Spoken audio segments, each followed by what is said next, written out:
Brian, real quick, the vote earlier on HJR1 went down by one vote.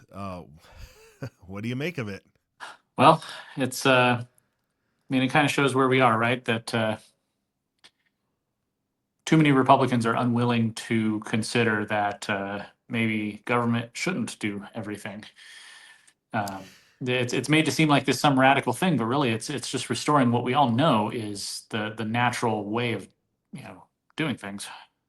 Yeah, and it really cuts the line between what people believe the government and what the Constitution should be used for versus what we the founders and we believe the Constitution should be used for when it comes to a declaration of rights or a listing of our rights, which is negative rights. The government shall not do something to the people because they have inherent rights.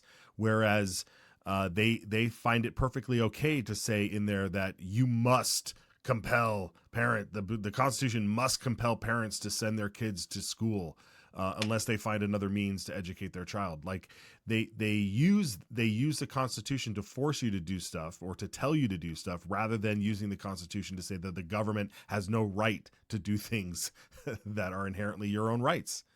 I know I'm butchering it, but that's how it comes across to me.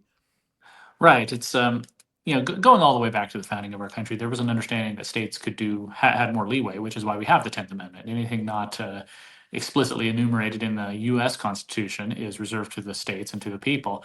And so the founders of our state said the government has a compelling interest to create a public school system so that everyone's educated. But over the years, we've seen that, especially in 2025, there are so many more options that we can have.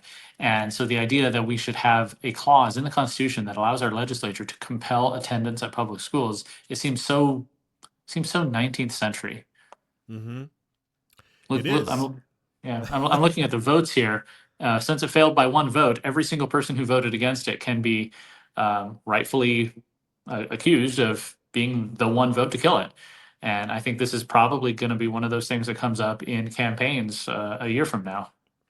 Yeah, I mean, I see that as well, and the one absent, make no mistake, the one absent was Democrat Yeah. Representative Brooke Green, and so she would have been in the nay column as well. So, I didn't expect Democrats to vote for this. There might have been one maybe years ago that would have voted for it, but It's today this is just what you expect. And then when you see folks like Representative Clow and even someone like Clay Handy, these folks who have talked about being education and for education.